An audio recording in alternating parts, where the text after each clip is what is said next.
Bourbon. Belts. Blockbusters. You are listening to the Triple B Podcast.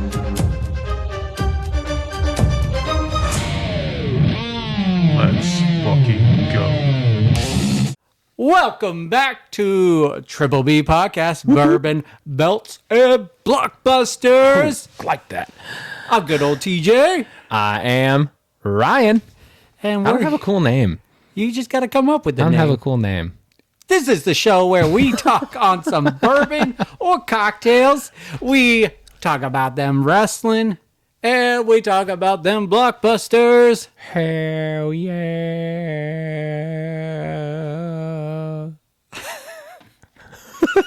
This is the week All right. post-Mania, so we got a lot of exciting things to talk about. Oh, we do.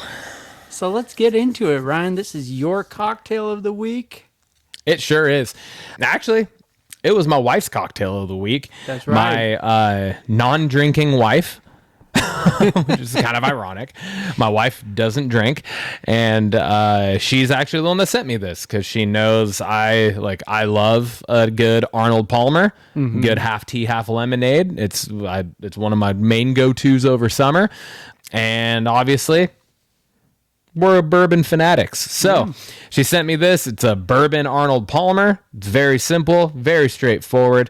It's 1.5 ounces of bourbon, 1.5 ounces of iced tea, 1.5 ounces of lemonade. And then we garnished it with a nice lemon wedge, which I will be, you don't have to, it's up to you, but I will be squeezing that bad boy in here in just a moment. I was gonna say I'm about to squeeze it in. Yeah, I'm a squeezer.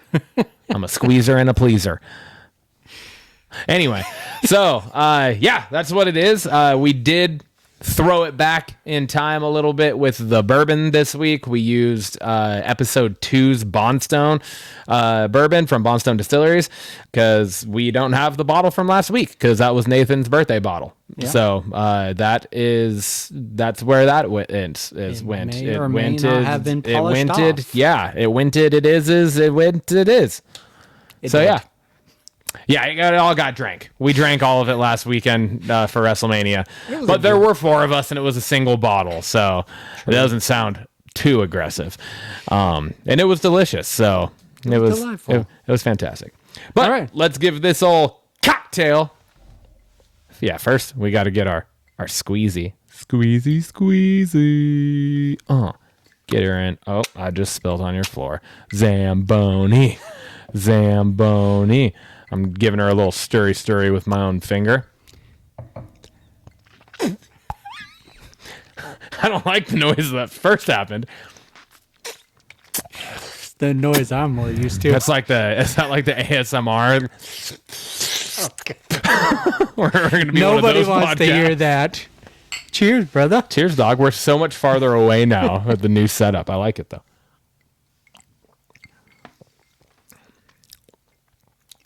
It's refreshing. It is very refreshing. It's a nice day out. It is a nice day. This is one where you can just drink on the porch and barbecue. Yeah, it is. Man. Ooh. I'm gonna give it an 8. I literally mouthed 8. Did you? Yeah. I'm following you. I'm joining you on that. Great minds think alike, and that's an 8. It's a very, very good cocktail. Yeah, it doesn't blow my socks off by any means, like a few of the ones that we've had do. But it is definitely a good cocktail. One that I could foresee myself drinking in the future. Yeah. For anyone. Yeah. Who likes a tinge of bourbon. This really doesn't poke through the lemonade and the tea, so this is the perfect cocktail for anyone that doesn't want an overpowering drink. For sure. They all blended really well together and complement each other to the point where it's just super smooth. And lemon squeeze was a nice touch lemon squeeze, at the end for too. sure. Moving on to our socials, we got our Instagram, X, YouTube, and TikTok at Trip B Pod, so you can find us there. Spotify, Apple, Amazon Podcasts, Triple B Podcast, Burn Belts and Blockbusters, just the title of our podcast. And our Gmail is the Triple B Pod 619 at gmail.com. Hit us up. Let us know anything you want us to cover, any movies, anything like that you're interested in. If you want to hear us answer specific questions, send us belts or bourbon or Blockbusters questions of the week, all sorts of stuff like that. Bourbons you might want us to try out, anything like that. We want to hear from you. Hit us up there. We also got Block Buzzing next week. If you want to recommend a Block Buzzing, we do have Block Buzzing next week. So a newer movie that either is coming out or it came out that has generated a lot of buzz. We would love to hear recommendations. That brings us over to our Bourbon Talk. We're going to do Fact Check, and it's my edition this week. And we got some things to talk about. Not a lot. That's surprising. Yeah. That's shocking with 4 of us. Well, there was 2 things I omitted from even putting on here. There was a name pronunciation that you said I was going to have to fact check. I didn't look it up. So. Oh, okay. Fair enough. And then there was one where Nathan was talking about Caleb's sister, actress. Oh, in American yeah. Graffiti and something else, and he didn't know the title, and I didn't look up what that show or movie was. Fair enough. So let's get right into it. That's lazy journalism. It's a clickbait question. Anywho's, what do we got, Tim? Pedro Pascal. Nathan brought up that early in his career he was in TV shows, and I just wanted to look that up, and he was right. His early career was mainly TV shows. Up until 2015 is when he really started doing movies, but a lot of TV shows sprinkled into that as well. So he was in fact right with that. We talked about luchador wrestling, and since that talking point, and me and Nathan were like, oh, it's kind of getting phased, or it wasn't phased out, but it was just, we were talking about how Phoenix and Penta came in and just kind of overshadowed. But just since we talked about that, AAA wrestling has been purchased, and I'm going to guess that there's going to be more of a presence of luchador wrestling, and Ryan was right over there. Thank you. That's just wanted my flowers on that, because I said, I feel like it's just going to get propped up, and then it was like full on. No, I guess it was was it Sunday they announced that? No, it was that day. It was that day? Yep. It was when Nathan was here? Yeah. Okay. Then it was just a couple hours later that was announced that they bought AAA. Yeah. So I was just like, all right, yep. Further cements my standing. Well, I give you your flowers, but I'm about to take them away. Fuck, what'd I do? Because we talked about the Andre the Giant Memorial Battle Royal winners, and you said Braun Strowman was the winner last year. It was actually Bronson Reed, and Strowman won it in 2022. Oh, my bad. So my bad. He was a winner, just not last few years ago. Okay. Roman and Punk feud, Nathan brought up, it feels out of place with Paul Heyman and everything, and we kind of talked on it. There was the Shield that kind of brought everyone together, Punk, Heyman, Rollins, Reigns, but then there was the lead up to War Games, really where the seedlings of this feud really got going, and so there was, I think that was the more prominent feud out of the 3, minus Seth Rollins' big personal feud with Punk. War Raiders, we were correct. Only 2 matches at WrestleMania. That was WrestleMania 39. It was part of a Fatal 4-Way tag match. And then WrestleMania 41, night 1. The Rock, Nathan said, and I missed the part where he was basically saying The Rock was going to be at WrestleMania. Oh. And he's not. He did not show up at WrestleMania. Yeah. Cena's time left. You guys were talking about how he needs to be more prominent on the upcoming. Since winning the title, he needs to be more prominent. Well, he only got 26 dates left. Yeah. That's all he got left. And if he shows up to Raw and SmackDown, that dwindles it down to 13 weeks. Yeah. So, I mean, it could be spread out, and it looks like he's going to be prominently used in this upcoming month at least. So, for sure. So that's going to take a lot of those dates out. So curious how that all plays out, but 26 dates left. Yeah. Stephen King movie adaptation since The Green Mile. Nathan didn't think there was a lot since that movie, and there's been 26 movies. Yeah. I was going to say, because I was like, there's actually been quite a few, and a handful of them were Netflix adaptations. Yeah, so 26. I didn't count how many of those were like drama movies or if they were all horror or anything, but 26 movies since that. And then lastly, the Nick Kroll movie. We talked about it from the previous episode. We were talking about it, and you couldn't think of the name, and it's called I Don't Understand You. Okay. And that's it. Is the fact check. All right. Not too bad for three crazy guys. Yeah, 4. Yeah, really? 4. Because Justin he was helping. He was helping a lot. That's true. Actually. I was going to say Justin was just as involved in that show last week, even more so than Nathan sometimes, because he was much closer to the audio that was not running the way it was supposed to. Yeah, I guess that could be a fact check. Sorry about the sound quality last week. Don't know what happened there, but we had an issue with our dongle. Yeah, and you know, a dongle issue is never a good issue to have. And so it luckily it picked up for the full 2-hour show. Yeah, just off the phone audio. It wasn't on through the mics. So those were just for show last week, but you know, it is what it is.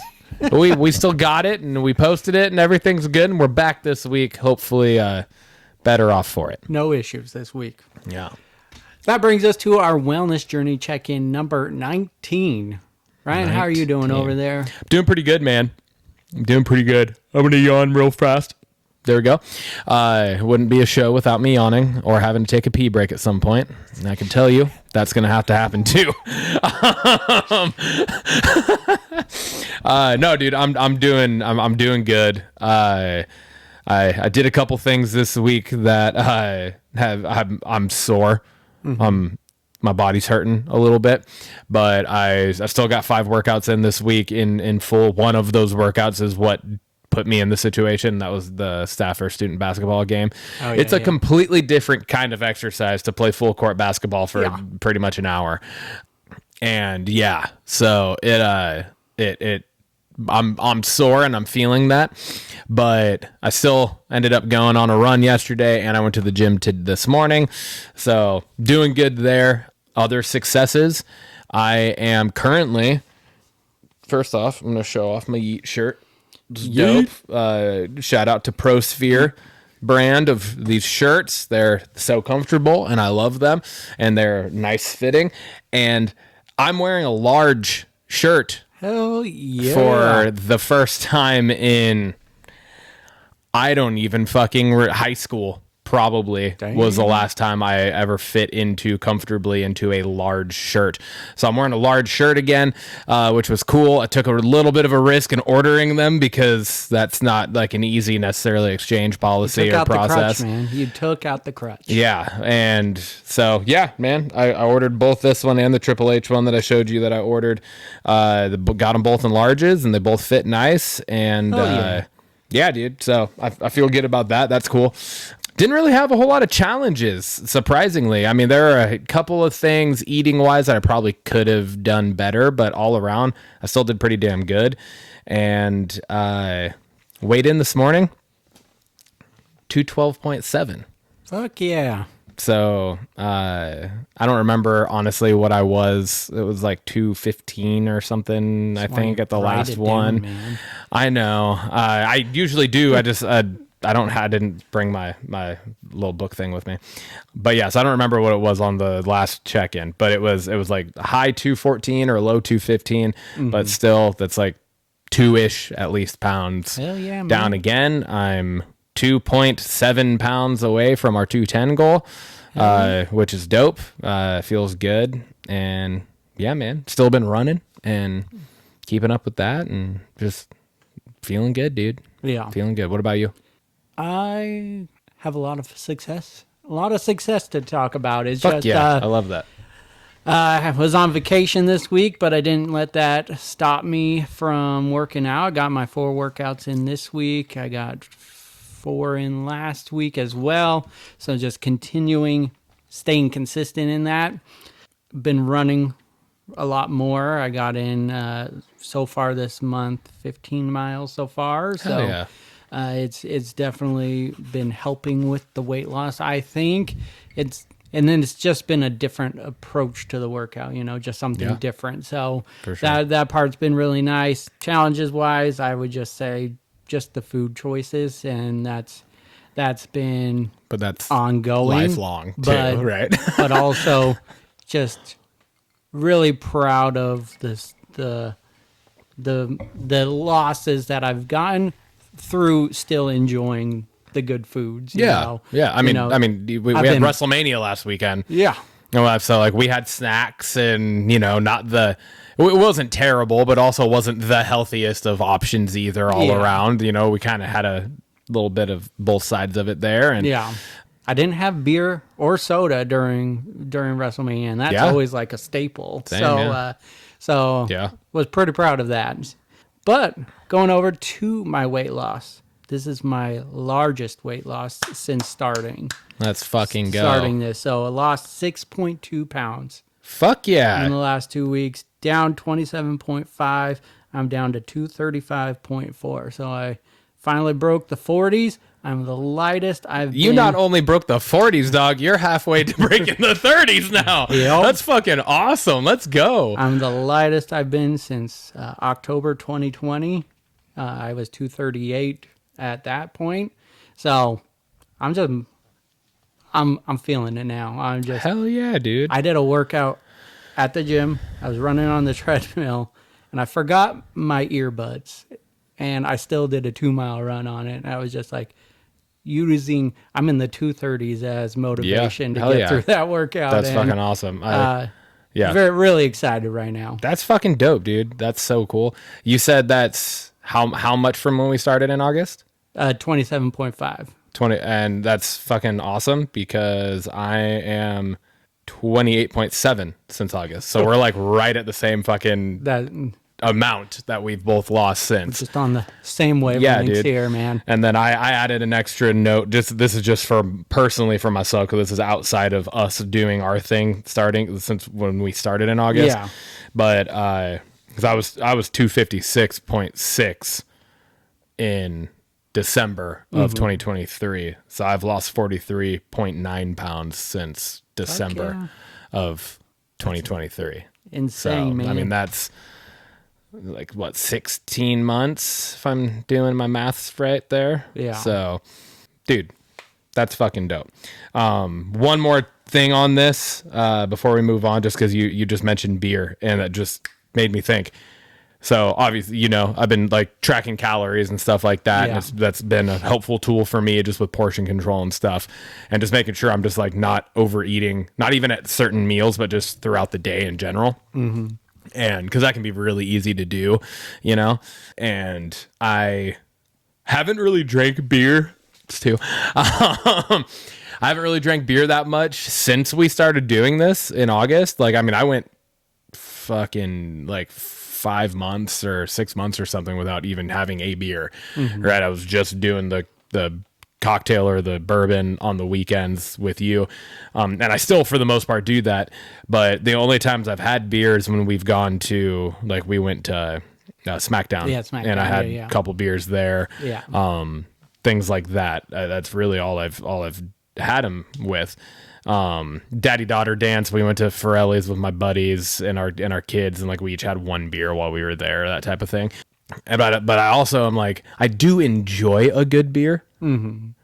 And so I found, well, not found, like they're like super popular now, but the Athletic brand, have you seen that? The Athletic brand. So they're non-alcoholic, they're NA beers. Mm-hmm.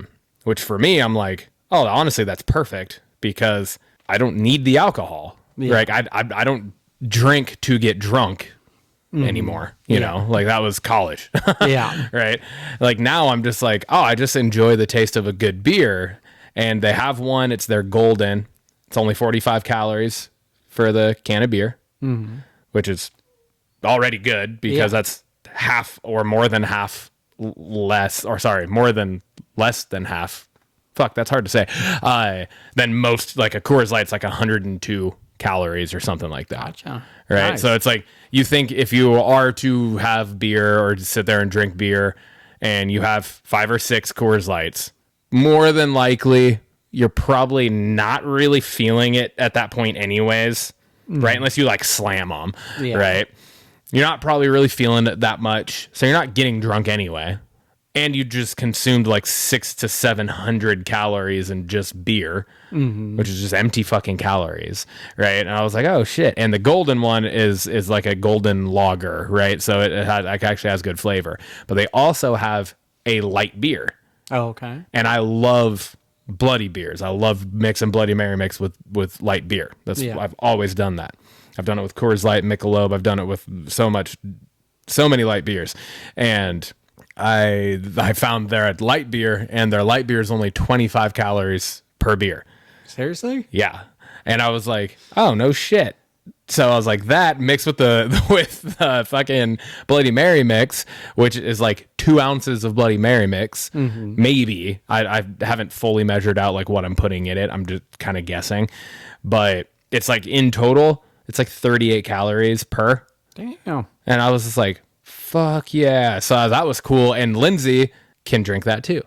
Oh, that's awesome. Yeah. Yeah. And so both of them are non-alcoholic? Yeah, the whole brand's NA. Yeah. But I mean, dude, they have like 2 or 3 different IPAs. They have like a Mexican style lager, you know, kind of like a Corona or Dos Equis. I'm assuming. I haven't tried it yet. Yeah. And I don't really drink IPAs anymore. I just don't really care for them. So I haven't tried those either. I've only tried the light and the golden, but they do have another one that I did buy. It's 90 calories per, so it's a little bit higher, but that's still less than most of your normal beers. Yeah. And it's a lemon radler. Oh, okay. So I don't know what that is exactly, but I wanted to try that one too. But I was like, this is dope going into summer where like I typically would start to probably drink beer a little more often because bourbon is not always a fun go-to on a hot day. I don't know. You know, Arnold Palmer. Well, yeah, but then you have to make the cocktail. And if you're like out like on a boat or something, like that's a pain in the ass, you know, or up camping even. Like it's sometimes just a pain. And when it's hot or you're playing cornhole or something, you just want a beer in your hand. Yeah. And so I was like, shit, yeah, because I have like zero inclination to get drunk anymore. It's not really a part of who I am. And so I'm good with drinking NA beers that taste good. Have it for the flavor, have it for the experience of just having something in your hand while you're playing a game or whatever. And hell yeah, man. Fuck yeah, dude. So that was just throwing that out because you talked about that. And I was like, that's a much better option. True. So, True. And you don't ever have to worry about like, oh, fuck, something happened. I have to drive. Yeah. You know what I mean? But it's still for the flavor. And hell yeah, man. Yeah. Well, that brings us to belts. Hell yeah. That was crisp. Ryan. What do you want to talk about? Got handsfuls of things. Very first thing is I have like 2.5 from each show because one covered both shows, and you probably have it too. Yeah, I got a couple things that are just blended. Yeah. But the very first thing, and it's a quick one, I just wanted to point it out. EO Sky oversells fucking everything. Like oversells. I don't agree with that. She oversells so much. She just sells good. But Liv sells good. Mm-hmm. Like Liv fucking sells everything perfectly. Yeah. EO is a little over the top. Not all the time. I'll give her that. But in all of the situations we've seen over this last week now, counting WrestleMania, she oversells a lot of stuff, dude. Like you got to go back and watch it and like really pay attention to it because she is just moving so dramatically. Mm-hmm. It's a little over the top. That was it. That's all I wanted to say. I'm not necessarily saying it's a terrible thing. I'm just saying, like, I would rather that than someone no sell. Yeah. Right. So, but still, I think it brings something to the match. I disagree, but I can go back and rewatch it, so I will. Speaking of Io, one of my talking points is that match, Stephanie Vacquier versus Io. Just total banger of a match. It was a fucking dope match. It was, for sure. Was so good. It's really exciting to see where the women's division is going. We got a lot of great things coming up from NXT, and Stephanie Vacquier is one of those people who will eventually come up soon. And they tore down the house. They did. It was my so only. With what I said being said, I still want to point out I love that fucking match. It was phenomenal. So yeah, my only gripe, and I get why they did it, because you have champion versus champion going, but the match ended in DQ, and it was such a good match. Like, how do you end that in DQ? It makes no sense. They go so far to protect everybody that it ends up just hurting everybody to a point, in a sense, Yeah. And where it's just like, fuck, I wish like sometimes they like let a champion take a fucking clean loss. Yeah. Like, agreed. Let it happen. Agreed. So what? That all that does is help build them and their character and everything and storylines, and it pushes stuff. Yeah. But I guess I didn't catch it, but Roxanne interfered because she had a title shot at NXT on Tuesday, and I just got angry because she didn't do anything to earn that title shot at NXT TakeOver. She walked out on her partner, so she didn't win her one match that she did have, and hasn't done anything to earn the title shot. So I was like, what are we doing here? But anyways, not to take away, the match was great, and I just wanted to make sure to talk about it. Yeah, for sure. The next thing that I had on here is Cena Orton. Hell yes. I loved Raw. I loved the Raw segment of this because I wasn't expecting this at all. I didn't. So this was truly one of those where I was like, oh fuck, because they were zoomed in on Cena like they have been, almost every time he's been in the fucking ring going off, and all of a sudden it was perfect. You just see fucking the Viper rise from behind him with the fucking look on his face, and I was just like, what the fuck? Yes, this is fucking awesome. And then we get it again on SmackDown. Get them going back and forth on the mic again was fucking beautiful. It was glorious. But and agree or disagree with me here. I want to know what you think. I don't like the timing. This happening in 15 days at Backlash, 14 days now. It's too fucking soon. It's too early in this fucking run of Cena's to have it be Cena versus Orton. This is another one of those situations where I feel like it was like when Jay first challenged Gunther for the championship. Mm-hmm. Right? It was a great match. He wasn't winning it. Yeah. Right? We knew that. It was like when LA Knight or Sammy or KO or anybody challenged Roman. It was like they're not ending his reign then. Mm-hmm. So it's not a realistic match to that extent, at least. Mm-hmm. And that's where I feel like this is with Orton and Cena.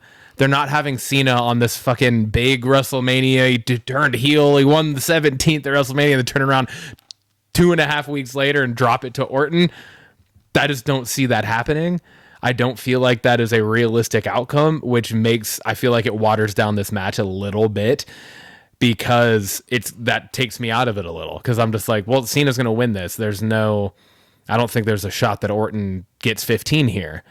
And that's where I'm like, fuck, I wish this was later, where it was like, oh, fuck, like Cena or Orton could get fucking 15 here and push towards Cena's fucking number before Cena retires even. He could push for that. You know what I mean? Like, that's where I was like, fuck, man, I wish this was more of like a SummerSlam feud or something a little later in the run. You know what I mean? But I also get what we were just talking about a little bit ago. It's only like 13 weeks left in Cena's whole fucking run, Yeah. So like, if you're going to get it in, you have a finite time frame to do these things. So I get that, but I don't like it being the first. I don't like it being the first. Yeah. I mean, I agree and disagree with you. Yeah. I mean, Orton and Cena don't need a big story build-up. No, it's already they there. don't need a big story build-up. This is over, yeah. 2 decades. And my thing isn't about story build-up, for sure. at all. It's just about timing and realisticness of the chances of Orton winning this. I just don't think it exists. I mean, I agree. I don't think Orton's going to win, but he could win. And then Cena goes and wins Money in the Bank, wins number 18. And then carries on with his, like, there's so many possibilities. Yeah. But I agree. I don't think he's going to lose it that quickly. But there's so many possibilities past that where Cena could get the title back and still continue this story where he's going to take the title away and end its legacy. Yeah. Which I'm here for too. But I, like you, when I saw Orton pop up, I had the biggest smile on my face. Yeah. It was just like, it's happening. It's like, this was one of the 3 people I wanted to face Cena before he retires. And the way they filmed Raw, it was just epic. Oh my God. It was just so good. And hitting the RKO out of nowhere, and then he does it again on Friday. It's just, it's not going to be like technically the best match, but there's just so much history between the two. Yeah. It's going to be phenomenal. It's going to be great. And I feel like this fucking just verbal back and forth, this exchange that they both had back and forth was like the best verbal exchange Cena's had since he's come back. Mm-hmm. It felt way, I don't know what it was about it. It felt way more real than anything between him and Cody, for me at least. Yeah. And that probably stems back to the fact that this is fucking 23 years in the making or whatever the fuck since they both debuted. Yeah. Was it the same year? Yeah, I mean, close it was to it. Like, if it was like late 01, early 02, something like that. Yeah. You know what I mean? Like, I don't know what that I just threw those numbers out. That wasn't like me saying that was when it was, but I was just throwing out like that idea. Like if it was like a late year, then an early year debut. So, but they debuted very close to each other. Very, very close. And so like it's been essentially the same amount of time. And it's kind of wild to think because it also hasn't been the same amount of time. No, because Orton's been here. Yeah. The entire time, so like the fact that Orton isn't more often talked in the GOAT status is kind of crazy. Yeah, because he, like, Cena's looked at as the GOAT. He hasn't wrestled consistently in 12 years, maybe 10. Yeah.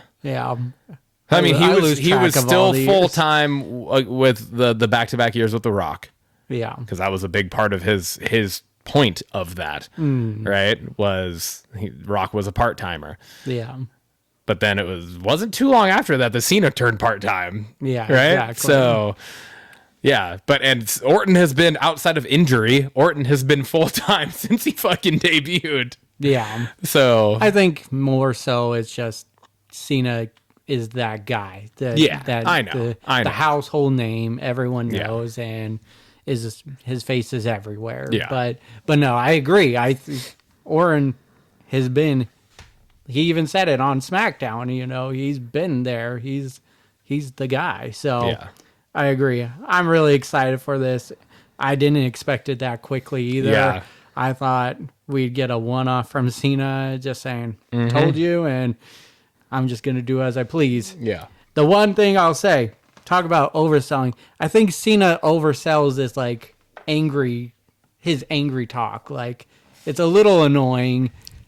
Maybe he's doing it on purpose. I think that's kind of the point of it, though, is because we've never seen this before with him. Yeah. And so he can't half-ass it. So I feel like it has to be to be overblown. It has to be this big extravagant show that he's putting on, all angry and just bitter.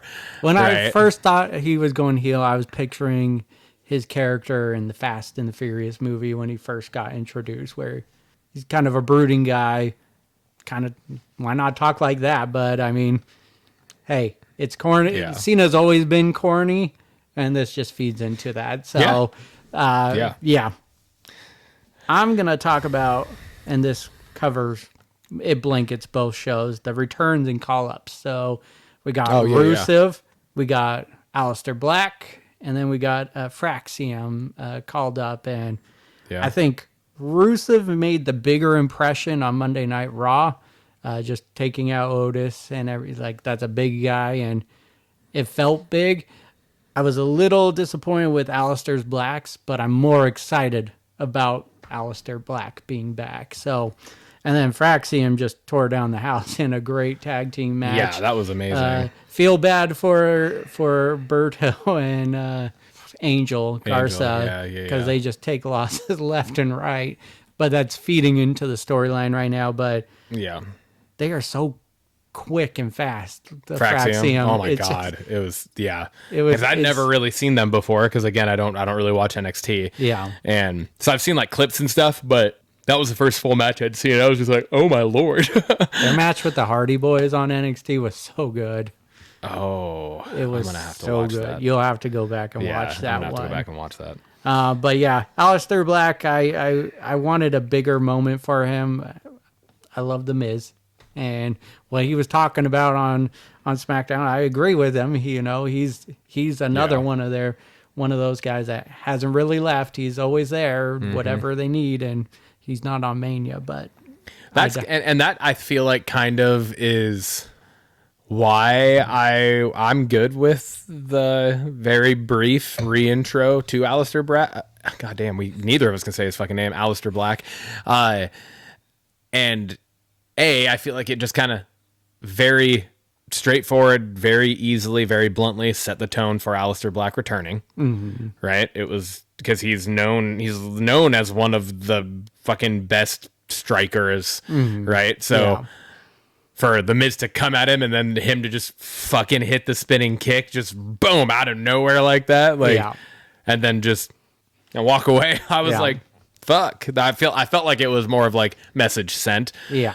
I actually feel like I'm a little bit more the other way around, because I didn't really care for Rusev's return. It didn't feel big. It felt weird. It felt kind of uncomfortable to me. Like, it just seemed like that's such a weird spot to do it. You're like a singles dude coming out and interrupting a tag team match that you know, with at least Otis and Tozawa, you don't really have any history with, and all of a sudden you just come out and take them out, and then the New Day runs, but they're like talking crap at the same time as I don't know, it just felt weird to me and off. And that's why I was just kind of like, all right. That didn't do as much for me. But one that you didn't talk about was Becky Lynch's Monday Night Raw return. Yeah, I mean, she showed up at Mania, so I know, but it was a return nonetheless to Monday Night Raw. Yeah. And it was a Becky Lynch turning heel. Right? So that was actually my next thing anyways. So there you go. It kind of flowed right into it. Becky Lynch turning heel. We had talked about that potential at, like, you were thinking that was going to happen at Mania, that she was going to turn on Lyra and we're going to get a heel. It makes more sense to do it now in hindsight. With what transpired on Monday. Yeah, I guess that is true. And if that happens, then I'm totally good with it. But it felt weird to me to have that happen when it did. Again, it felt kind of similar to Rusev, where I was just like, this is kind of out of nowhere, but not in like a good way to me, out of nowhere, because they had the match, they won the match at Mania, turn around the next night, and I don't get this, or 2 nights later. No, it was the next night, right? Because that was Sunday. So the next night, which I don't get, all of a sudden rematch clauses are back. What the fuck? I told you, they're very picky on which ones they let happen and not happen. But it's been every title now almost that has changed hands in the last week. Well, not LA. He had to do a number one contenders match. Yeah, but he came out trying to invoke his rematch clause, right? But that's what I'm saying is like almost every one of them that has changed hands that has happened now. Yeah, and outside of the IC, But yeah, anyway, so I'm just like, okay, so now Liv and Raquel get that chance to, and then they lose in a good match too. Yeah. Like the match was solid, and then they lose, and then it was just like out of nowhere, Becky just fucking turns on her, and I was just like, what is happening? I would have rathered it happened at WrestleMania. Like, what's the point of giving them the titles in the first place? Oh yeah, no, I don't get why having a day. Have Lyra take the L at Mania and then have Becky turn on her. Then it would be more at impactful. Mania. It would be way more impactful than this, 20-hour title run. Yeah. Like that was where it would, because we were texting and I was just like, I don't like it now. I would have rathered it. It would have made more sense to happen last night, but. If certain things come to fruition, which we'll talk about here in a little bit, then I'm good with the heel turn. I'm good with the heel turn in general. I just didn't like the timing of it. Yeah. I'm cool with Becky Lynch going heel. Yeah. I'm 100% fine with that. I think she's a great heel. Yeah. So I'm good with that. But I just didn't. The timing of it just felt weird.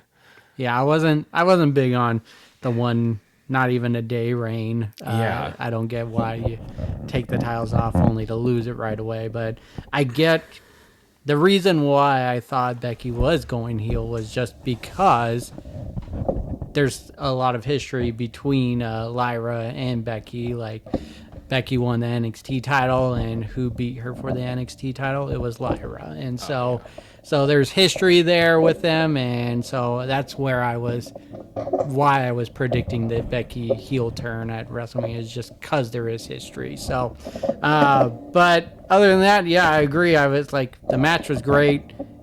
I like the heel turn. It's just why switch the titles. That heel turn would feel bigger at WrestleMania. I want to talk about Gunther attacking Pat McAfee. I think this was the perfect way.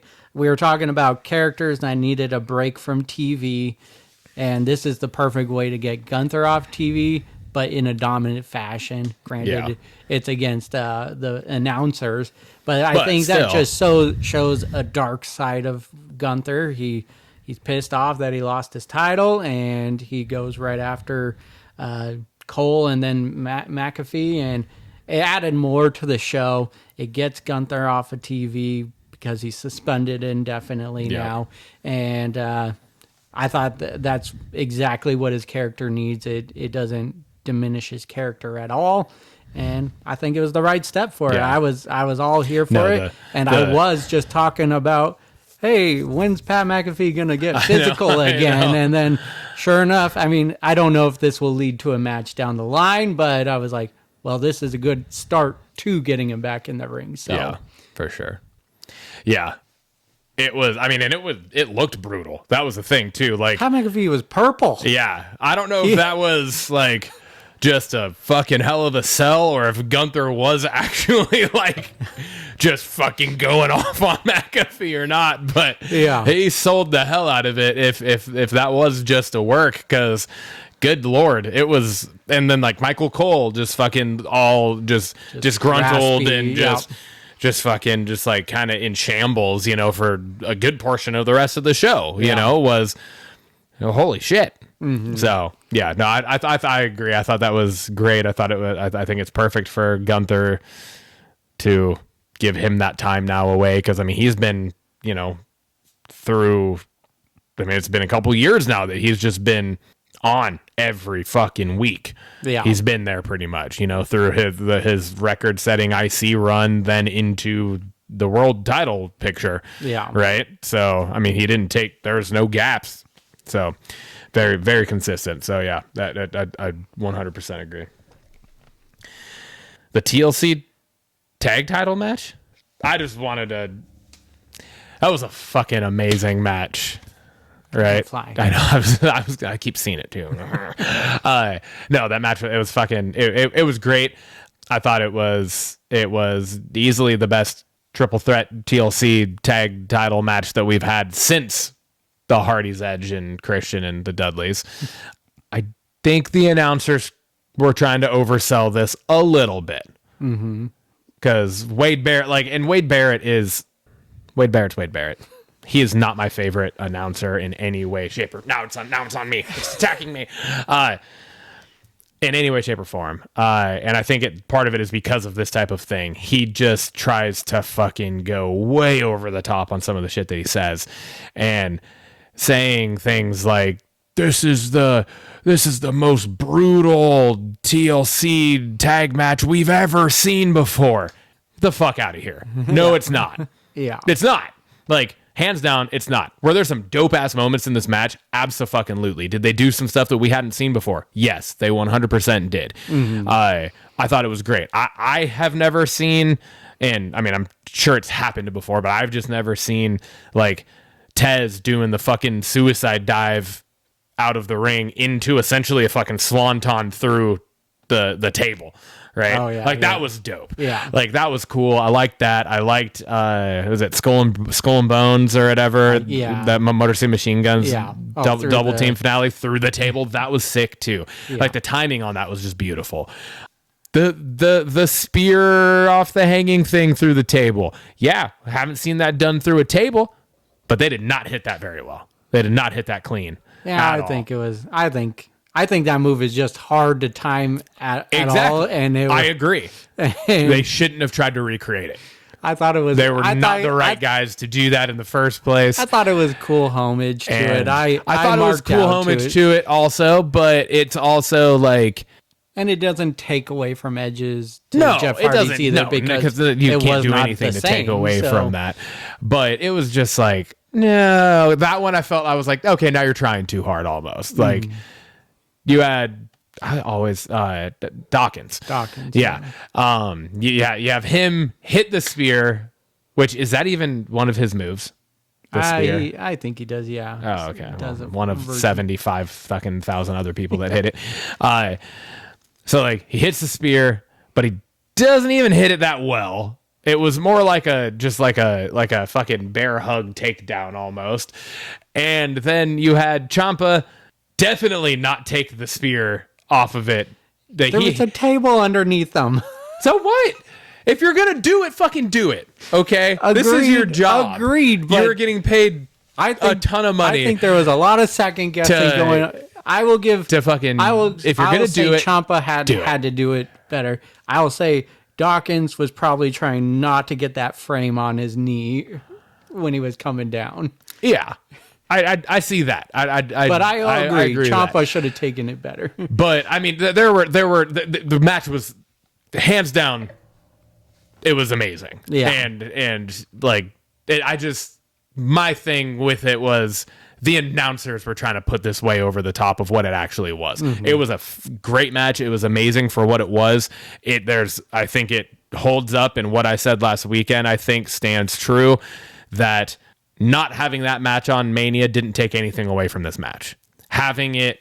I'll disagree a little. I don't know. The crowd was into it. And your two options were this one happening on SmackDown or War Raiders and fucking New Day happening on Raw. I'd rather it on Mania. I still rather it on Mania. But that would have just added to the filler bullshit that already took place on Raw. SmackDown was a pretty filler episode this week, other than a few things. So, well, yeah, but then you had that match that fucking blew the doors off of the entire week of wrestling. Yeah, part of WrestleMania included. Yeah, right. So it holds up. That match did not need WrestleMania. It wouldn't have been a bigger thing. That's what I'm saying. Like, it wouldn't have made it a bigger match having it in the middle of one of the cards on WrestleMania. And having it in the main event of SmackDown, I feel like it actually had more benefit to it. They closed out the show. That's the last thing people remember from this week of wrestling. And it's I just feel like it was fine to have that where it was. And yeah, I don't know. I thought the match was fantastic. I agree. I think the match was amazing.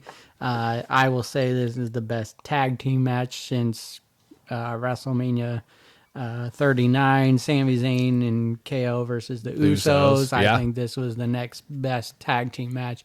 Since then, I disagree. I think it would have felt bigger with 63,000 fans looking at this match and cheering and going, this is awesome. I won't take away from it being the main event of SmackDown. It was still big. It was the biggest thing on that show. Loved that it was commercial free, and it was good. It was amazing. I will not take away from that. The announcers definitely, I agree, tried to oversell it.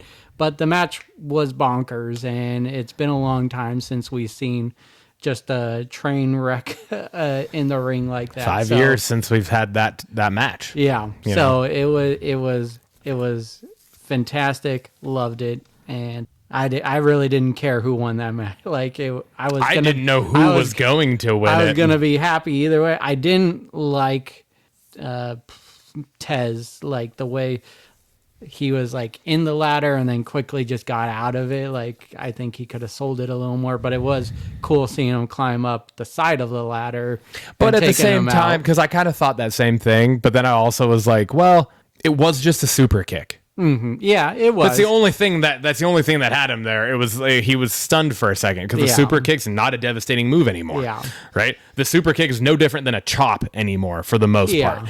Right. So it kind of made sense to me that it was like he stunned him long enough for him to climb the ladder and possibly get the belts down, but then he got distracted by Sabin, and then Tez kind of comes to and is like, oh shit, and then climbs up. Yeah. So I feel like because of the move that put him there, it made sense. Because it wasn't like a devastating situation that got him locked in that in the first place. Yeah. He literally just, Gargano pulled him back down and just fed his feet through. Yeah. You know? Yeah. So if anything, I would have had the issue with how he got in the ladder in the first place and wasn't able to fight that off. Yeah. He pulled him down and just fed him through the rung and and like, no. You can't do anything against that. Yeah. But yeah. All right, my last talking point is Seth Rollins. Yep. Closing out Monday Night Raw. In a hell of a fashion. Best endings to a Raw in a long, long, long time. It was so good.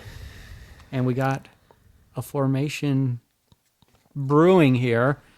Mr. Braun Breaker, who we were talking about looking for bigger things at post IC title. And I think he got that in the form of being in a group with Paul Heyman and Seth Rollins. Yeah. We got a surprise appearance from Roman Reigns. Like, that was just crazy to see him on Raw. Wasn't expecting that. He always just disappears after a loss. And so that was legitimate shocking seeing him come out at that part and then getting speared by Breaker. I was just like, oh my God, what is going on? I know. And I knew it was him, but also was like, who is that? Like, because the hood was on really good, and it literally came out of nowhere, and I was just like, what the fuck?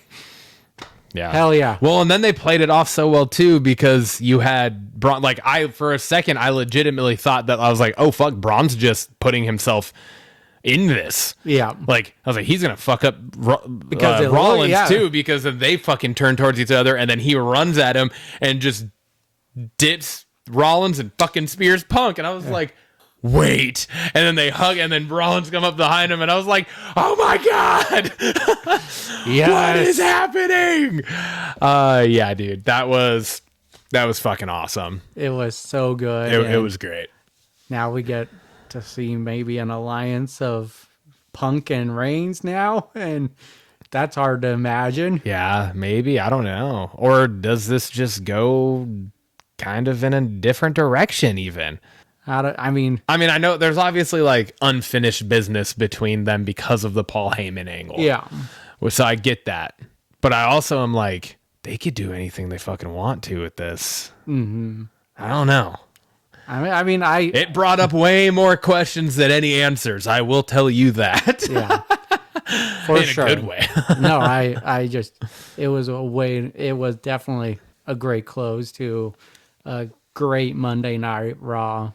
The Raw after Mania is always a great show, and did not disappoint. And And that's why it was my last bullet point there. Yeah, same. That was the last thing I had as well. I was just talking about that because it's foreshadowing. Not the last time we're going to talk about that. Hey. Ryan, that brings us to the banger of the week. What is your banger? I couldn't pick.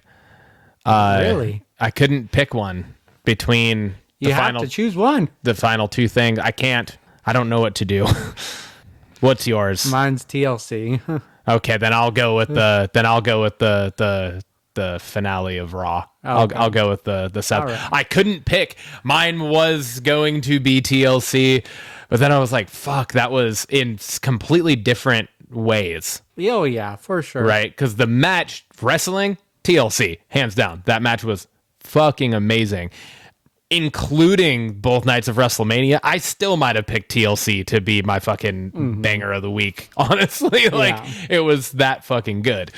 But for fucking storytelling and creative opportunities and just everything that's involved with the fucking personal feuds and stuff, that fucking, and then just whatever is actually brewing with the Seth and Braun and Heyman, and I feel like it was the perfect opening chapter of a new season of wrestling. Yeah.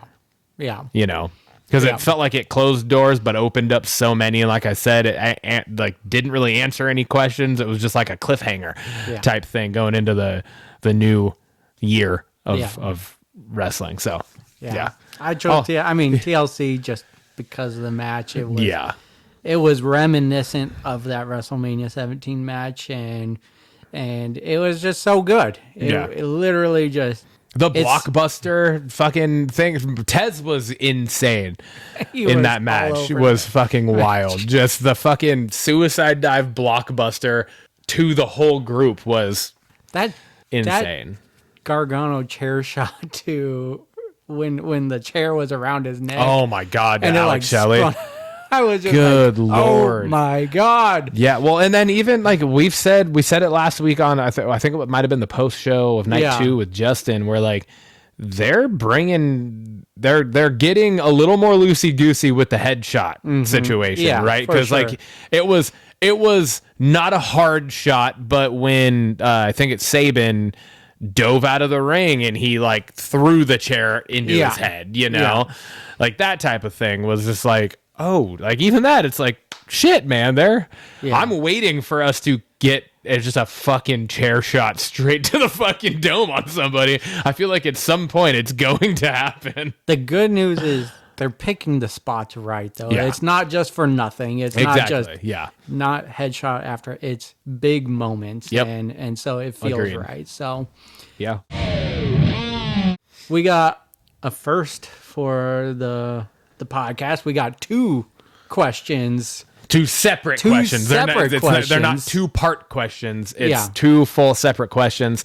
You posted the first one, and for I think obvious reasons, and it's kind of a time-sensitive subject, I think. Yeah. I had to post the second one because it popped in my mind, and I was like, oh, I gotta fucking bring this up because we could get an answer to it this Monday. Who knows? So that's why I wanted us to talk about it. So my question for you is, WrestleMania has a slogan, where it all begins again. We essentially start a new season of wrestling, looking way ahead, predict what the headliner main event will be of WrestleMania 42. This is the Cody Cena, or the main match. Yeah. I have two. Both of them are involving one person. They're both involving Seth Rollins with what happened on Monday. The one that I think would be cool, and it's because we've kind of seen it teased. We've seen the match at least once, if not more than that, but once in recent memory that I can remember. And it's Seth versus Sami Zayn. Oh. With, depending on how they run this new potential faction type thing that was teased at least on Monday, I would not be surprised if Seth has gold around his waist sometime in the near-ish future. Yeah, potentially goes on a run. That's where I see Seth potentially headlining WrestleMania 42. Okay, right. And I thought Sammy would be a good one. Just more for, this is like almost selfish on my part because I have been for so long now. Sammy needs to be pushed into the fucking, like, realistically into the main title picture here. Yeah. And I've been saying that the whole fucking time we've been doing this podcast pretty much. Yeah. And I think that would be a good way to do it because of like the more kind of recency stuff with them around War Games and stuff, and potentially looks like Seth's whole issue with Roman was the bloodline. But now it almost is looking as if Seth has flipped a dark turn switch and is kind of forming his own run the world type faction. Yep. Right? So I could very easily see that being like something that could spring Sammy into like, dude, you were the one that was like, to me, how could you do this? How could you side with him after everything he did to you? Yeah. Type of, so they could totally push that storyline, right? Yeah. And that could make it really big. The other option I had here, and it's for a very similar reason, but this one's probably the one that actually is more realistic, would be Cody versus Seth for the title at WrestleMania because of all of the same fucking shit. Yeah. Right? Yeah. We're going to not see Cody probably for a little while. They're going to let this brew. I don't know when they're going to do the fucking WWE draft or open the fucking whatever the fuck, the transfer portal, all that shit. But I could totally see Cody going to Raw and, you know, kind of becoming the Superman to that group, that Sinister Six type. I know those are Marvel and DC. I said two separate fucking comic book things, but regardless, you know what I mean? Like that type of thing, all in the same vein of Sammy. Yeah. You know, like you could potentially see a Cody, Sammy, somebody else team up against Seth and Braun and whoever else might be in that. Yeah. So that was mine. What about you? What are you thinking? I'm thinking the headliner is going to be Randy Orton versus Cody Rhodes. Legacy. Fuck, that's nice. The seeds were planted during Cody's reign this past year, and now we got Cena and Randy toying around with the title. I don't think Randy wins it right now, but he's getting back into that title picture, and we could see Cody versus. And I think Randy's gonna be the heel in that feud. And do you think who's the champion going into WrestleMania? It'll be Randy. Oh, okay. I was almost thinking the other way around. I mean, could we see potentially back-to-back WrestleManias where Cody drops it for number 17? Ooh. Orton also beats Cody a year after Cena does to tie Cena for 17. That would be fucking wild. That would be wild. I could see Cody being the one that takes the title off of Cena before he retires. Yeah, and that leads to. That was my whole thing last week with who's taking time off, was saying Cody, because I think it'll end up being like a SummerSlam like return for Cody with a huge pop where he reclaims the title from Cena. That was kind of my but I like that though. Orton Cody WrestleMania. Yeah. What if we got both? What if we got Orton Cody at WrestleMania in night 1 or night 2, and Sammy Seth for the World Heavyweight at night 1 or night 2? Yeah. Dude, what if in a year's time we're reflecting and we're like, dude, we called both fucking main events? That would be crazy. And it's totally possible. We'll get all the points for that. 100% possible. Yeah, fuck the rest of the card. We get 1,000 points each. 100 points to Gryffindor. All right, moving on to the next question. All right. I posed this one kind of it's kind of all this just flown together, right? Because both my answers had to do with this exact thing. Looks like the obvious beginnings of a new faction being created on Raw with Seth, Paul, and Braun. Assuming it would be an Evolution-esque type faction, who do you think would be the Orton in this? Because right now the way I'm looking at it is Paul Heyman's the Ric Flair type persona in the group. Seth Rollins is Triple H. He's the leader. Yeah. Right? And then Braun Breaker's Batista. I had him as our Randy. Oh, really? He's the younger. Randy was the youngest in the group. Well, yeah, but I guess it Depending on depends who on you who put. you think would be. Yeah. I'm just saying, Braun's the muscle. But he's the muscle. Braun's for sure. the muscle. Yeah. He's the enforcer. He's the one that is like, and they just proved that on Raw, right? So that's where I'm sticking with that there. Yeah. So who do you think would be the Randy Orton fill-in here? I really wanted to go with a woman wrestler on this, but then I didn't. I went with All Ego, Ethan Page. Oh, okay. Coming up from NXT. He fits that mold, I think, perfectly. And that would be a big, like, he's definitely just right between the mid-level and the main event scene. I would picture him on the roster, and so that would be just a perfect spot for him. Is Mr. Ethan Page. I agree. I think that would be awesome. I'm pulling a you this week, or I have like multiple answers for everything we're doing. I'll remember this when you tell me no to having multiples. No, I like it though. What do we got? So this one, I'm not going to talk on them all for very long because I'm just going to go through them fairly quick. But I have 5. But they're in different contexts, and that's why I have 5. Okay. All right. The first one is I feel like it's the easiest option because he's the male wrestler that's already on the active roster, and it's Austin Theory. Yeah, I've been seeing a lot on that. I feel like that one. I feel like that one's like the easy, more on the nose answer. Yeah. Okay. Ones that I think won't happen, but would be fucking dope, would be Miles Bourne, NXT, who has actually been touted as Randy Orton's illegitimate son, right? So that would be kind of cool. Yeah. I also threw Trick Williams in there. Ooh, that would be awesome. Like, because Trick, he's a face on NXT, right? He's like a tweener, kind of a tweener right now. Okay. So that could actually make it the perfect jump then, because I was gonna say, like, how perfect would it be? He was face for a while though, right? Yeah. That's what I thought.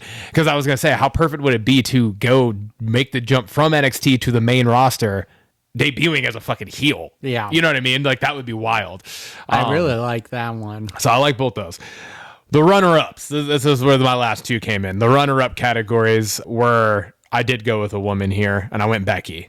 It makes sense. Be the first Paul Heyman girl. Yeah. Right? Or in this case, the first Paul Heyman man.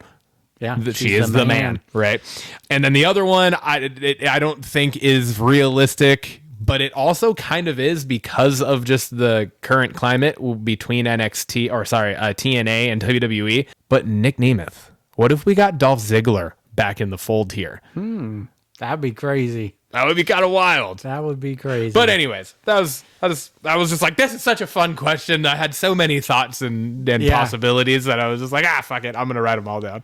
There's got to be another member. There has to be, because there could be fucking 2 more members. Who knows? Yeah. You know what I mean? Like, it could be maybe not an Evolution-esque. Maybe it is more DX but or it feels NWO. already very. It does feel very Evolution. But I'm here for it. I love it. I am here too. Yeah. I think it'd be fantastic. Yeah, great question. That sure as hell brings us to Blockbusters. Crisp. That was crisp. Beautiful. You did this movie. Yeah, kind of. We both kind of put it on here. I put the trailer. I linked the trailer to it, but then your thought was there.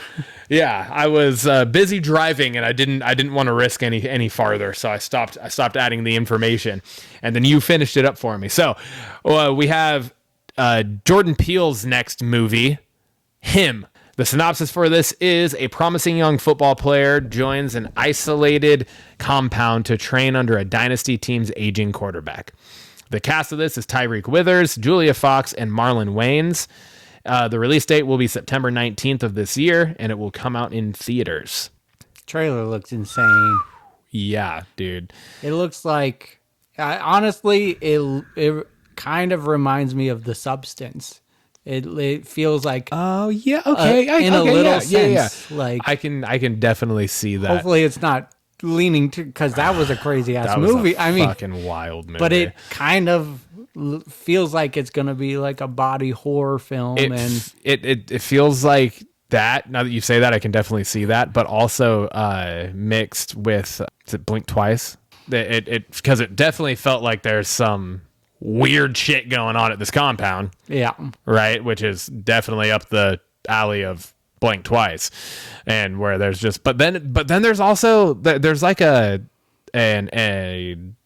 maybe an undercurrent storyline or an overarching storyline depending on how the movie plays out, where the concussion factor comes into this, because that was definitely a prevalent piece in the trailer. Yeah, because it kept showing like the skeletal collisions of these things happening, right? So I don't know, it just looks like this is definitely a fucking I was wondering from when we read about it, like how are they going to turn? How's Jordan Peele going to take football and turn it into a psychological thriller horror movie? I mean, well, here he fucking goes, because the trailer, I was like, oh, okay, that's how he's doing it.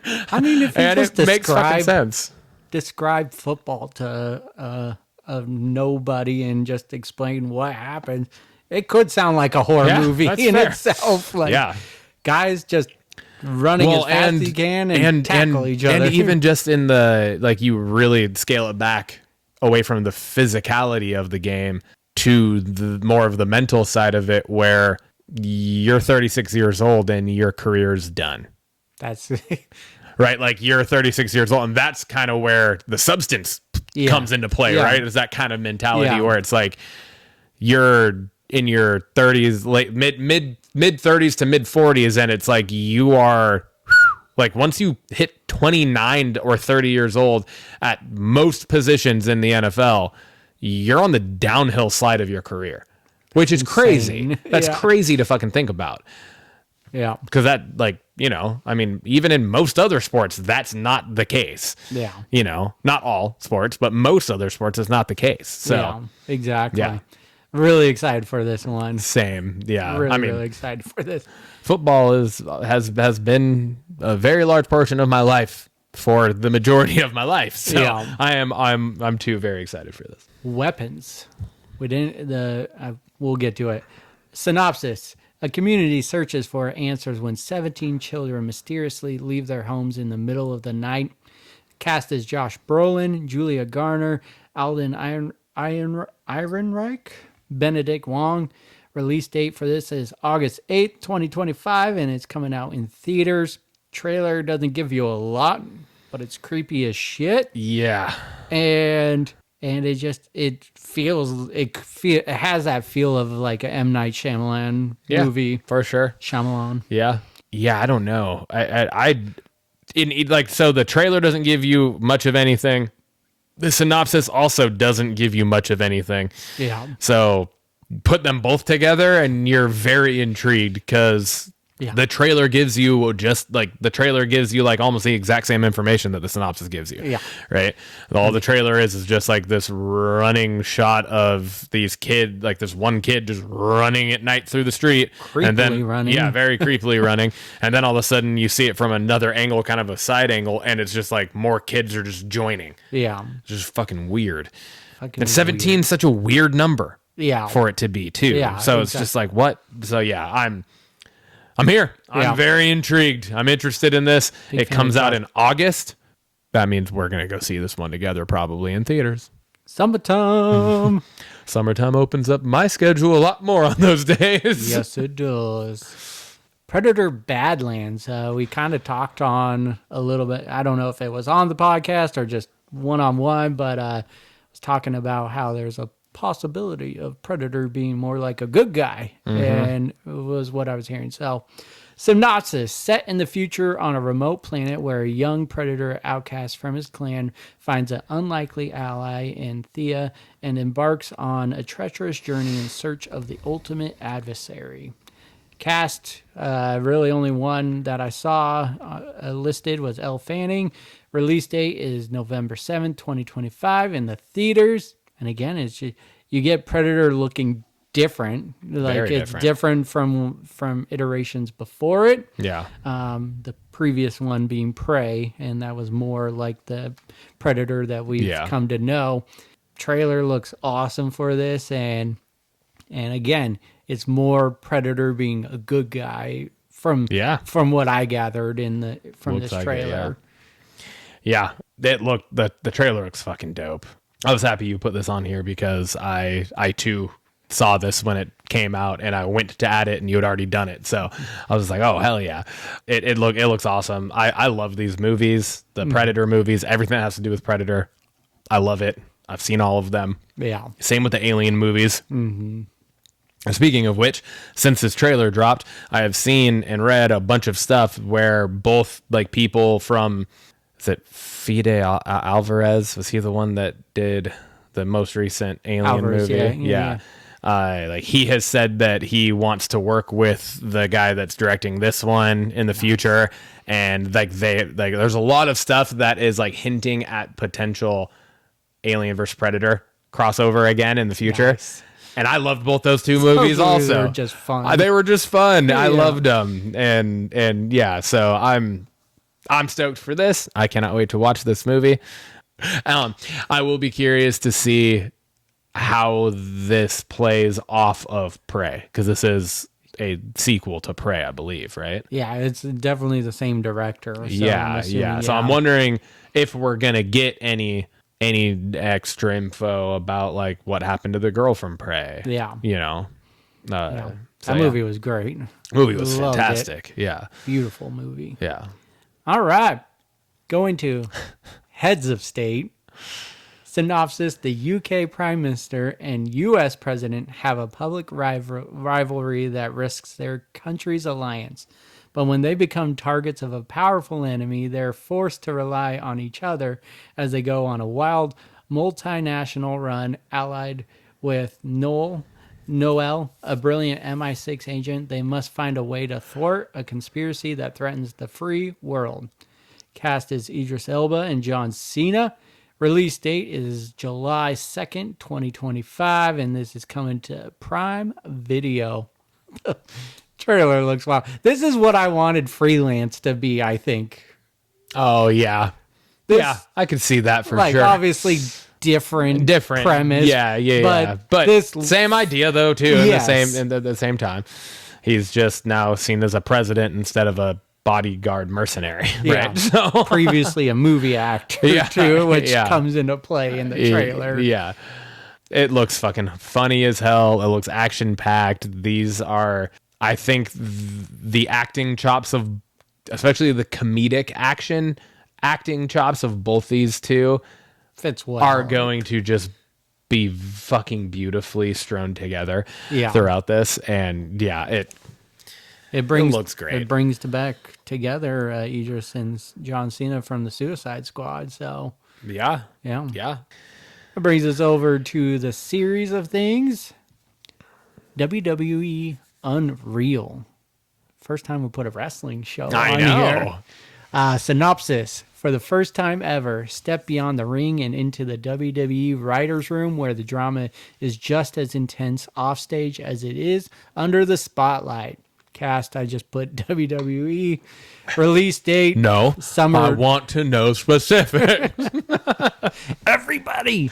Release date is summer of 2025. No specific release date that I saw, but it's gonna be on Netflix. Now, I kind of pose this as, I put it on here not necessarily because I want to see it, because I do want to see it, but also like, do I want to peel that curtain back because of like it's going really behind the scenes, and luckily it's for stuff that's already happened. We're not getting spoilers on that. Yeah, we're not getting spoilers for anything, but it's just like, do we want to take that step? Like, obviously, I think the kayfabe is gone. Yeah, kayfabe's gone. It's been gone for a long time now. But also, like, there's so many other shows and documentaries and stuff that have already pulled that curtain back so much that I kind of like the idea that WWE is just like, fuck it, they're just leaning into it now. You know what I mean? Because we are so far past kayfabe that it doesn't exist anymore. It literally is not real. And So why the fuck not? Yeah. Fucking let us see how that sausage is made. Yeah. I also wanted to kind of bring it up back to the Gunther thing that I brought up, though. It's just like you see this, it really peels back that curtain, but then you have Adam Pearce saying Gunther's suspended, and we're supposed to believe it's just that's kayfabe right there. Is he's suspended because he attacked Pat McAfee, but then they're just living their lives, you know. Well, like I said too, there was part of that looked like that was an actual attack. That's so true. Maybe he is actually suspended, Tim. I don't know. True. He fucked McAfee up. That's true. But no, I am excited for this, but I thought it'd be a fun discussion is just because of what it's doing. And I know we're backtracking slightly, but it just popped in my head.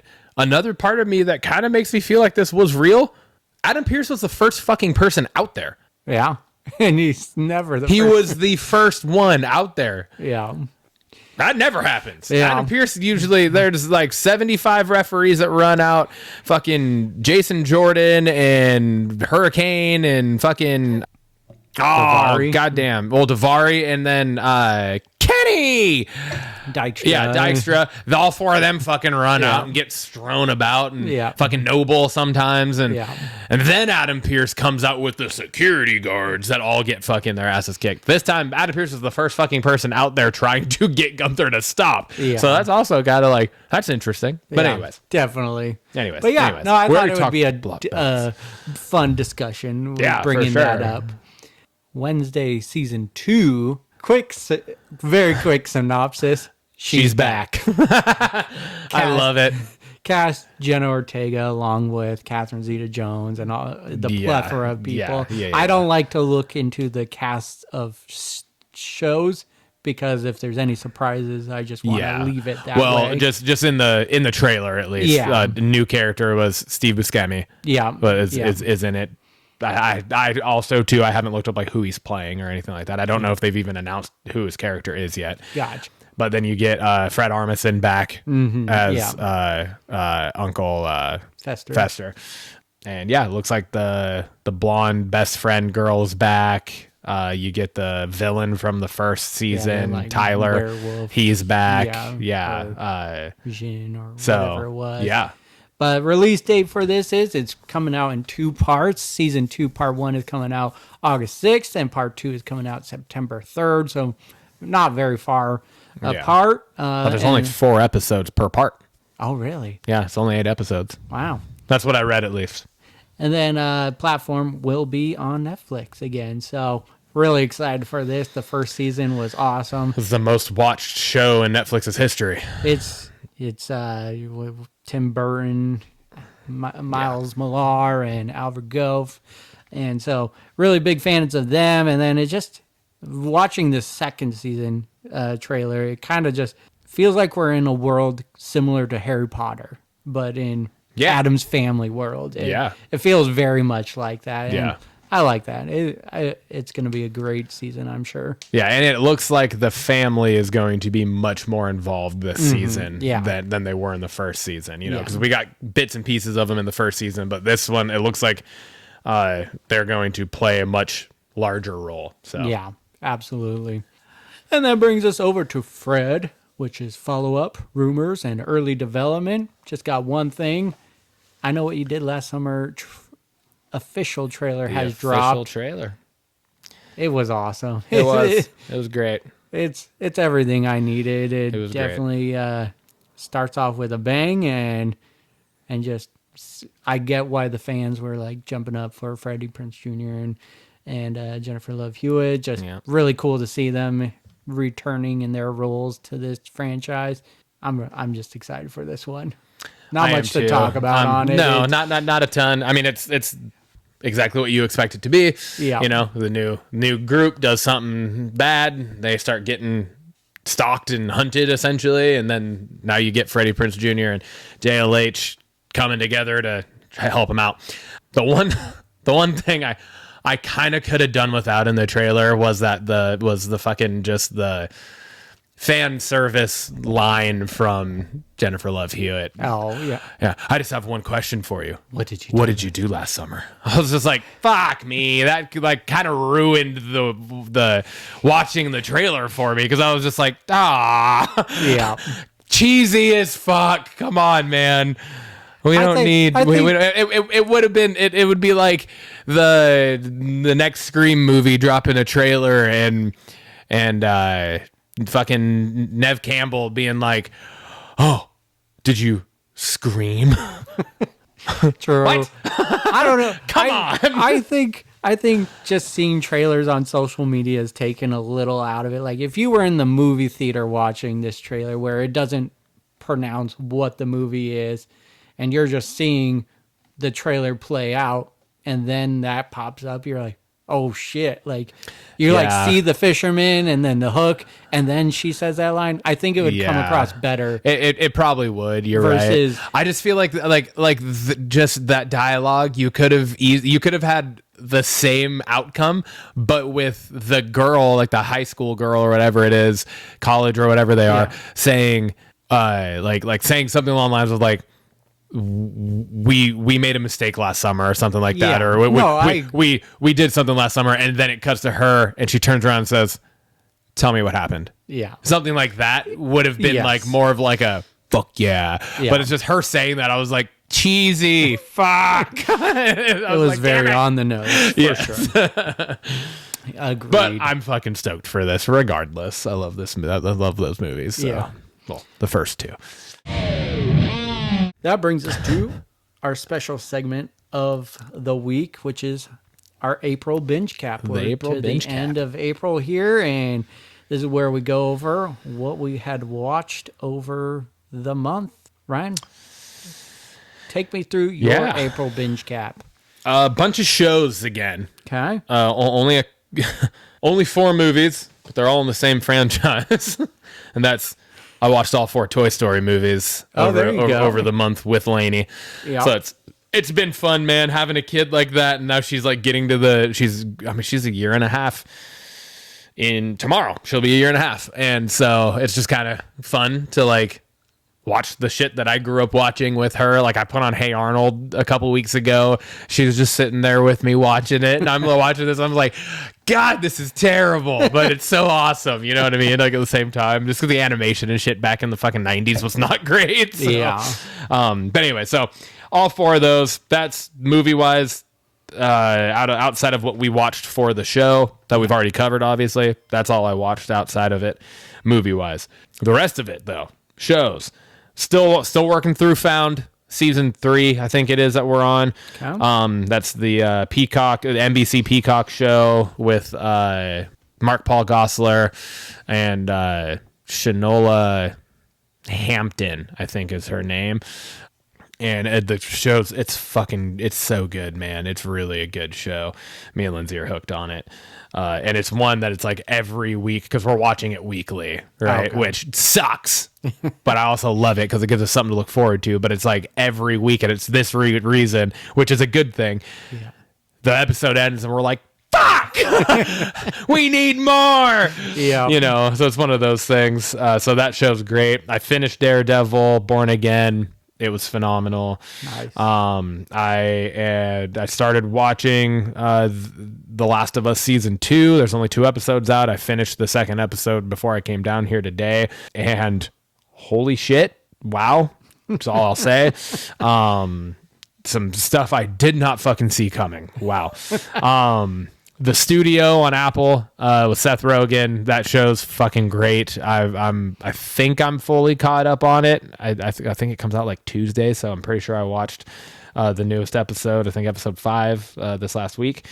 It's amazing. It's funny. Like I've said before on the show, it's very well done to turn this premise into something intriguing, entertaining, and watchable. And so yeah, I'm stoked for that. And finally, I watched the first episode of You season 5. Nice. Yeah. So I've started that. I haven't watched any more of it quite yet, but started working through it. Perfect. going through my movies, I watched Hard Eyes. We alluded to that on one of the earlier episodes. Great movie. Watched No Hard Feelings with Jennifer Lawrence. Comedy movie. Oh yeah. That's the one. That's the one where she gets hired. Yeah, right. To be the girlfriend. That movie was fucking hilarious. It was hilarious. And then I watched Girl Interrupted. Haley had a assignment for school about some mental health, and this movie really covers on that. And it's the first time I watched it. It's been one I've wanted to watch. It has Winona Ryder. It has Angelina Jolie. Okay. Yeah. It's coming. It was a crazy movie, but really, really good. So those were the movies. Only 3 movies on top of what we already watched for this. I will say April, tough month to watch things because of how much wrestling there is this month. For sure. I watch AEW on top of everything and NXT, so I'm watching a shit ton of wrestling. A lot of wrestling, yeah. Shit ton of wrestling. Going over to my shows, started Your Friends and Neighbors on Apple with John Hamm. Super great show so far. Really liking it. It's a broker guy, like stock guy, gets fired and lives a very extravagant life, and then starts robbing from his neighbors and stuff. So highly recommend that one so far. Really enjoying that. Finished off Modern Family season 3, and I'm like halfway through season 4 of Modern Family. I too started the studio, and I'm all caught up on those episodes. It's an anxiety ride, dude. Like every episode is just an anxiety ride. It's like the premise of the show just sounds like, at face value, just sounds like it would just be fucking boring. Yeah. You know what I mean? Yeah. Like it's just like a show about studio execs trying to make a movie. Yeah. You're just like, okay, but they do it in such a good way where you're like, you're like, what the fuck is going on? Yeah. And the way it blends real actors and then, and it's like a really them cool playing themselves, but then you have other real actors playing fake people like Bryan Cranston. Yep. Yeah. Finally made it through season 7 of How I Met Your Mother, started season 8, and then, I too have started season 5. I'm 6 episodes in with Haley, and so we're coming around and ready to finish off the last 4 episodes because holy hell, what a season it already is. So dang, that was my binge cap. All right, pretty decent one for both of us. Yeah. I would say. And that brings us over to the Blockbusters question of the week. You and these fucking questions. I pose this one for you. What movie has the best opening scene? Well, following in suit for me so far this episode, I have 3 answers for you, Tim. Really? I should have said one on this. I'm going to make it one. This is such a fucking hard question, though. It really is. You always come up with like these, they're like very specifically vague questions. That creates discussion. It does. and no, they're great. But fuck off at the same time, because they're really hard to come up with an answer for. What's the movie that has the best opening scene? What the fuck, man? I mean, what scene? You could turn around to any shelf behind us and probably pick a movie and could argue it. You know what I mean? Like maybe. But there's got to be some that just I do have stick out. I do have a number 1. Okay. I do have a number 1. All right. All right. So I have 3, but I rank ordered them. Okay. So if that probably makes this better. Okay. I don't just have 3 that I couldn't pick from. I have 3 and I rank ordered them. I'm going to start with my lowest. Okay. Do you have just one answer? Yeah. Okay. So I'll let you go and then I'll go. The lowest one, number 3, I said XXX. Okay. Yeah. The opening scene to that movie was so fucking dope. Yeah. It was like the introduction of extreme sports to like mainstream media, kind of, you know what I mean? Yeah. And it was just, I don't know, it was that movie's just so fucking iconic. I love that. And it's amazing. And so the opening scene of that was fantastic. My number 2, which you're gonna love my answer here, Scream. I love it. Iconic opening Very scene. Iconic. If for no other reason the fact that you have at that point one of like the fucking leading ladies in Hollywood in Drew Barrymore getting just fucking brutally murdered in the first 3 minutes of this movie. Yeah. Right. And then just for what it did for the franchise, for the genre, for the rest of the movie specifically, of just setting up the tone and everything of it. Yeah. It was fucking phenomenal. Yeah. And my final one, my number one, and I don't know that any will ever beat this for me, was The Dark Knight. Gotcha. The introduction to the Joker, it's my favorite movie of all around favorite movie of all time. I think I would say Patch Adams is always like the one I kind of go to, but for other reasons, The Dark Knight is always right there with it for me. And this opening scene introduces you to not only the Joker, but just sets the tone for the fact that he does not give a fuck. And he is a fucking crazy lunatic. And he had this elaborate plan to have everybody killed throughout this whole thing so that he didn't have to he didn't have to kill everybody, but he had everybody rob this bank for him to turn out that he is one of the fucking dudes in it doing it too. Yeah. Right? Like, just the whole thing is just fucking wild and just a fucking crazy beginning to a movie, and what a ride. Yeah. So, yeah. Those are mine. All right. I was trying to stick to one, but I'm just going to give you my runner-up. I don't have it written down, but it's in my head, so I'm going to give you a runner-up because you got to list three. So my runner-up was Saving Private Ryan. Great. That is just, you learn about World War II in school, and that paints the picture for you. Pretty well done. Yeah. Definitely just leaves a lasting image in your head. Yeah, for sure. Was that opening scene. That was one that was up there for me as well. And then my number 1, 2 was The Dark Knight bank heist. Yeah. It was. How do you follow up Batman Begins, which is a banger of a movie. Yeah. And that closing scene holding up the Joker card, and then lo and behold, Joker's in the first scene, and like you said, just really paints the picture of what his character is. Yeah. And then just the whole, Heath Ledger behind the movie and everything, it made it such an epic opening scene to the movie. So I agree with you. Yeah. It was great. It's just a fucking classic. Yeah. It's amazing. Timmy, episode 47. We are slowly creeping up to episode 50 here. Yeah, we are. Cheers.